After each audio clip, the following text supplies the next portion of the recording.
Hello दोस्तों, नमस्कार। SMKC channel में मैं आप सब लोगों का दिल से बहुत बहुत स्वागत करता हूं। सो दोस्तों, इस वीडियो में भी हम लोग कवर करेंगे लगभग 7 से 8 इंपॉर्टेंट पॉइंट्स को। तो चलिए स्टार्ट कर रहे थे सबसे पहले कि आईपीओ का सीजन एकदम दमदार तरीके से देखने को मिल रहा है, क्योंकि मार्केट जब भी टॉप लेवल पे रहता है, ठीक है, तो तभी आप लोगों को पता है कि यस, सेंटिमेंट बहुत ज़्यादा पॉजिटिव होते हैं, नेगेटिविटी कम देखने को यहाँ पे मिल जाती है।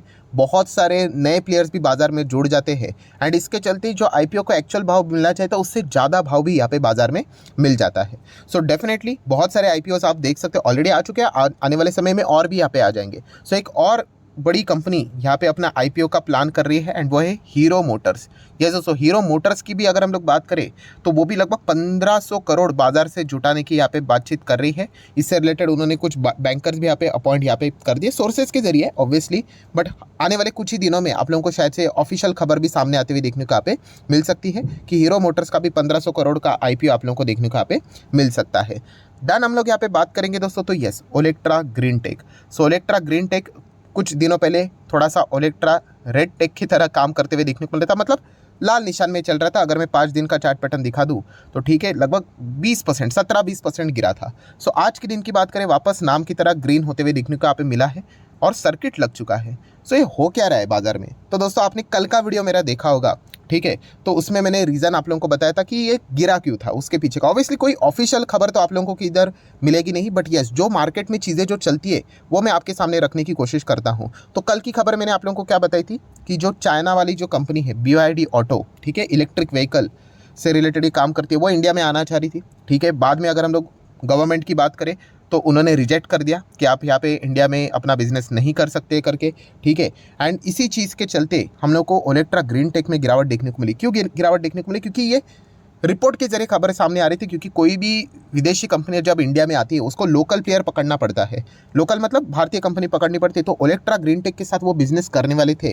ये ऐसी उड़ती उड़ती खबरें हम लोग को देखने को मिल रही थी। ऑब्वियसली उड़ती उड़ती ही बोलेंगे, क्योंकि BYD ऑटो का ही खुद का इंडिया में वो रहेंगे नहीं रहेंगे उसकी गारंटी नहीं थी, बट अगर वो आ जाते तो ओलेक्ट्रा ग्रीन टेक को फ़ायदा मिलता, क्योंकि उन्हीं के साथ वो पार्टनरशिप करने का मतलब प्लान बना रहे थे। ऐसी खबरें फिलहाल तो सामने यहाँ पे आ रही थी।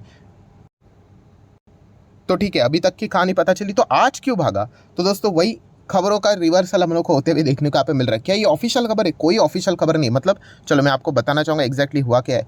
तो इनको तो आप जानते होंगे, अगर नहीं जानते तो इनका पहले नाम के साथ में शुरुआत कर देता हूँ। राजीव चंद्रशेखर।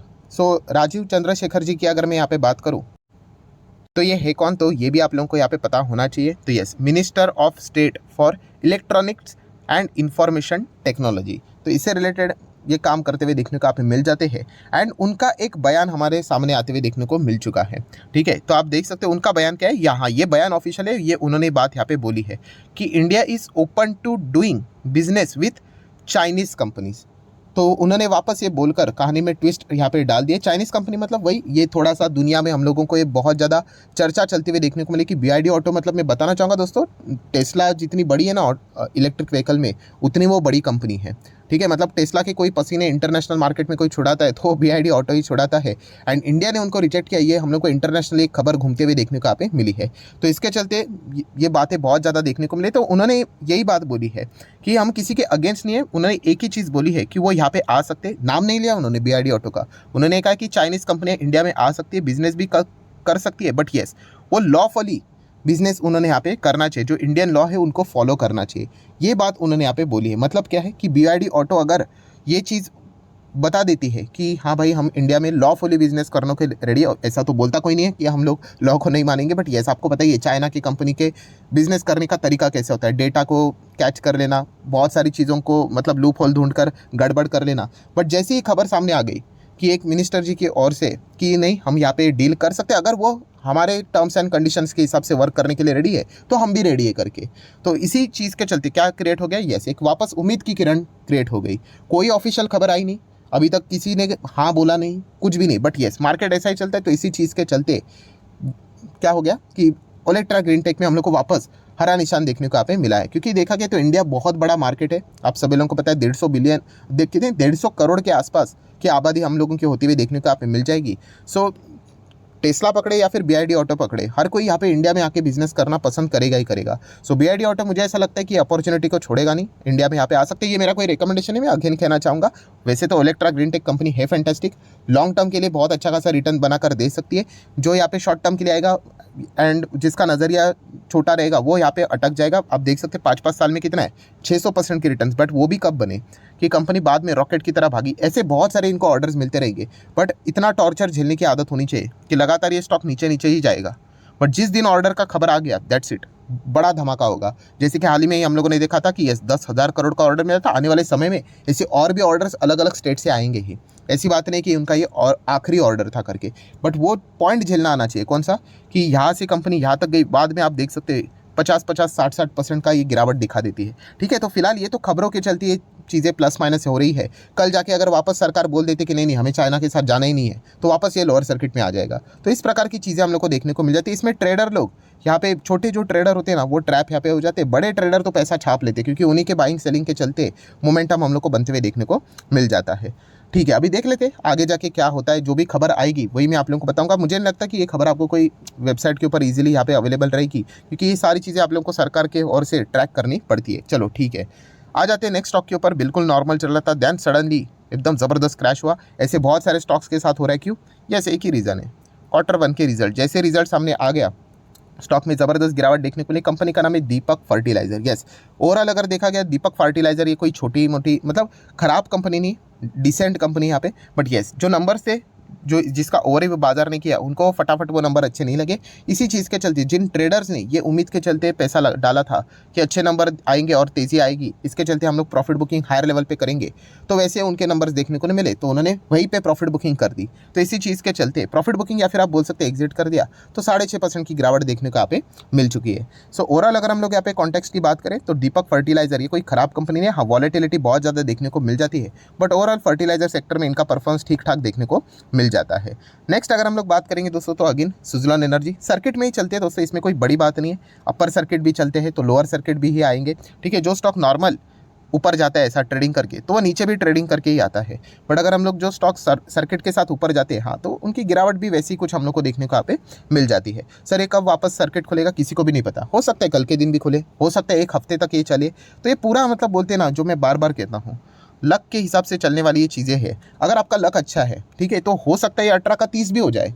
ठीक है, एंड अगर बैड लक हो तो क्या पता ये 10 भी हो जाए। तो इस प्रकार की चीज़ें चलती है। अभी जैसे अगर ये 18 का 30 हो गया, हर कोई बोलेगा सर देखिए बहुत ज़बरदस्त पैसा कमाया हम लोगों ने, तो अच्छी बात है, कॉन्ग्रेचुलेशन। बट ऐसे लक के सहारे अगर मार्केट में अगर हम लोग जाएंगे तो वो लक बार बार वर्क नहीं करता, आपको पता है, एक आध बार चल जाएगा। तो इसलिए कहता हूँ कि अच्छे फंडामेंटल स्ट्रॉन्ग शेयर्स में रहिए, वहाँ पे पैसा बन जाता है। यहाँ पे अभी क्या होगा वो तो भगवान ही जाने, देख लेते हैं क्या होता है करके। ऑपरेटर के चंगुल में ऐसे स्टॉक देखने को मिल जाते हैं, इनके नंबर में भी कुछ खास इतना दम देखने को नहीं मिला था। देन अगर हम लोग बात करेंगे आरती ड्रग्स, यस, आरती ड्रग्स में कितना है, 4-4.5% की गिरावट है। नॉर्मल सी बात है, आपको पता ही है, जो 900 रुपये का टारगेट मतलब जो बायबैक प्राइस उन्होंने रखा है, उस हिसाब से हम लोग को ऑलरेडी अच्छी खासी तेज़ी होते हुए देखने को मिल चुके हैं। तो ट्रेडर लोग क्या करते हैं कि यहाँ पे उसका फ़ायदा उठाते हैं। ठीक है, इतना पैसा उनका बन गया, करोड़ों कमा लिए, दैट्स इट, तो वो एग्जिट यूजुअली यहाँ पे कर लेते हैं। एंड जो छोटे प्लेयर्स होते हैं, रिटेल इन्वेस्टर, वो क्या करते हैं, अरे चलो अभी खरीद लेते हैं, और वो इंतजार ही करते रहते हैं।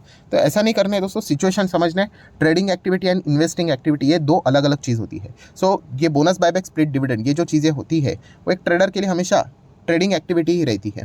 ठीक है, तो उस हिसाब से हम लोगों ने यहाँ पे समझना है। तो फिलहाल हम लोग यहाँ पे कह सकते हैं कि 4.5% की गिरावट देखने को यहाँ पे मिले, बट अभी भी 900 रुपये के हिसाब से बहुत बड़ा गैप अभी भी नज़र यहाँ पे आ रहा है। देन अगर हम लोग बात करेंगे yes fine organic, so fine organic आप सभी लोगों को पता है, एकदम अफलातून टाइप का स्टॉक, रॉकेट की तरह तेज़ी हम लोग को देखने को यहाँ पे मिली थी।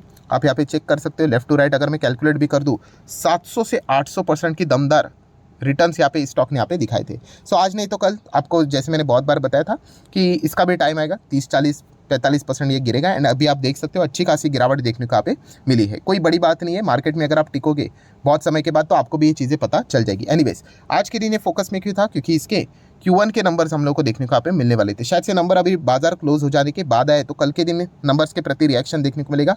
तो कैसे रहे नंबर, तो अगर मैं यहाँ पे चेक कर लूँ तो आप यहाँ पे देख सकते हो कि एक्चुअल में जो नंबर है क्वार्टरली ईयरली डाउन ही नज़र आ रहे हैं। प्रॉफिट 37% डाउन है, बट जो एस्टिमेट्स भी है, हाँ, उसको भी वो फुलफिल यहाँ पे कर नहीं पा रहे हैं। रेवेन्यू में भी गिरावट देखने को मिली है। एंड अगर हम लोग यहाँ पे बात करें प्रॉफिटेबिलिटी की, तो वहाँ पे भी हम लोग को गिरावट ही नज़र यहाँ पे आ रही है। सो फाइन ऑर्गेनिक क्या इसके चलते ख़राब कंपनी हो गई? नहीं, ऐसी बात नहीं है, बट ये चीज़ें हम लोग को होते हुए देखने को यहाँ पे मिलेगी। ये पॉइंट ऑलरेडी मैंने बहुत वीडियोज़ में कवर करके रखा हुआ है। ऐसा क्यों? क्योंकि इन्होंने ये जो तेज़ी आप देख रहे हो ना, एकदम ही इतना कमाल के रिकॉर्ड्स बना के रखे हुए हैं। जैसे कि मैंने इससे रिलेटेड एग्जांपल हमेशा क्रिकेट का दिया है कि ये एक ऐसा प्लेयर है, इसने खुद का ही स्टैंडर्ड इतना हायर लेवल का बना के रखा हुआ है कि अपने ही नंबर्स को बीट करने के लिए इसको बहुत मुश्किल होने वाली है।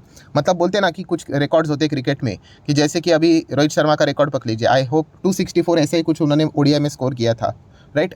तो अभी इसी को ब्रेक करना कितना बड़ा मुश्किल बात है। वैसे ही कुछ रिकॉर्ड्स जो थे, जो बिजनेस इनका यहाँ पे हुआ था, वो इतना शानदार हुआ था कि इतने प्रॉफिट उन्होंने हायर लेवल के कमा के रखे हुए, जिसको आप अभी के टाइम पे कंपेयर करोगे तो ऑब्वियसली वो आप वहाँ पे बीट नहीं कर सकते। वही प्रॉफिट हम लोग को देखने को यहाँ पे मिल रहे हैं। एंड इसी चीज़ के चलते ऑलरेडी स्टॉक आप यहाँ पे देख सकते हो, साल भर में हम लोग को टॉप लेवल से अगर आप कैलकुलेट भी करोगे 30-35% हम लोग को डाउन देखने को यहाँ पे मिल रहा है। इसका अर्थ ये नहीं कि खराब हो गए करके, हर किसी स्टॉक में दोस्तों ये पॉइंट आता ही आता है। और ये मैंने आप लोगों को ये भी बताया कि देखिए पॉलीकैब जैसी कंपनी है ना, अभी पॉलीकैब भी अच्छा कर रहा है कि नहीं, देखिए कितना है, 624% की रिटर्न, ठीक है कि नहीं, बिल्कुल टॉप लेवल पे है कि नहीं, चल रहा है कि नहीं, कोई बात नहीं, इसका भी नंबर आएगा। इसका अर्थ ये नहीं कि वो भी खराब हो गया। अभी डीमार्ट नीचे है कि नहीं, हर किसी का ये टाइम आता है दोस्तों, ठीक है। प्रॉब्लम क्या हो जाता है कि हाँ, हम लोग पहले इसको स्टडी करते नहीं है, हम जब भाग रहा है एकदम टॉप लेवल पे जाके क्या करेंगे, जाके ब्लाइंडली खरीद लेंगे, एंड फिर वो ऊपर से नीचे आ गया 20-30%, तो फिर दिक्कतें होना स्टार्ट यहाँ पे हो जाएगी। इसलिए तो आपने देखा होगा बहुत सारे लोगों के पोर्टफोलियो में ऐसे ऐसे स्टॉक रहेंगे, stock A 40% down, stock B मतलब कोई भी नाम का पकड़ लो 50% down, stock C 35% down, stock D 55% down. ये उस पोर्टफोलियो, मतलब ऐसा अगर किसी का पोर्टफोलियो है तो ये उस इन्वेस्टर की निशानी है जो कि स्टॉक को रैंडमली खरीदता है एंड बिल्कुल टॉप लेवल पे। अगर कल कोई XYZ नाम का स्टॉक है, उसको उसमें कोई इंटरेस्ट नहीं है, बट वो स्टॉक मान लीजिए 100 का 1000 हो गया, 2000 हो गया, दैट्स इट, वो उसमें भी रैंडमली बाइंग करेगा, टॉप से वो भी नीचे आएगा, 40% डाउन उसके पोर्टफोलियो में।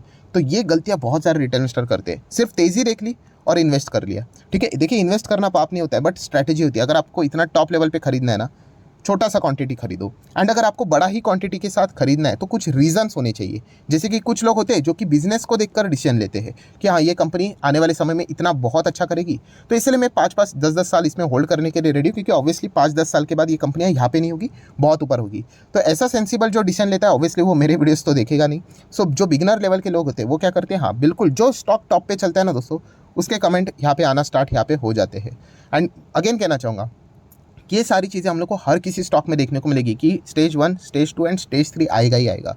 सो सिर्फ हमें ये देखना है कि ओवरऑल कंपनी का बिजनेस कैसा है, क्या कंपनी में ग्रोथ है, क्या कंपनी में वो काबिलियत है कि आने वाले समय में वो और अच्छा बिजनेस करेगी। अगर उस सवाल का जवाब येस है, देन डेफिनेटली बने रहिए, एज सिंपल एज दैट। क्योंकि करेक्शन तो, गिरावट तो हर किसी स्टॉक में होने वाली, कोई भी स्टॉक इससे मतलब बोलते हैं ना बचता नहीं है, ठीक है। हाँ, कभी कभी ऐसा होता है कि ज़्यादा टाइम लगता है, बट आने वाले समय में आज नहीं तो कल ये चीज़ें हम लोग को देखने को मिल जाती है। तो ये पॉइंट भी हम लोग को समझ में यहाँ पे आना चाहिए। तो वही चीज़ हम लोग को फाइन ऑर्गेनिक में भी देखने को यहाँ पे मिले। कंपनी बुरी नहीं है, बट येस उनके रिकॉर्ड्स इतने हायर लेवल के जा चुके हैं कि आप कंपेयर करोगे तो आपको प्रॉफिटेबिलिटी डाउन ही नजर आएगी, ठीक है। यही चीज़ आप लोग को इन सारे स्टॉक्स में भी देखने को मिल जाएगी। देन हम लोग आ जाते हैं आखिरी स्टॉक के ऊपर, जहाँ पे लगभग 9.5% की गिरावट हम लोग को देखने को मिली, मतलब क्रैश ही हो चुका है।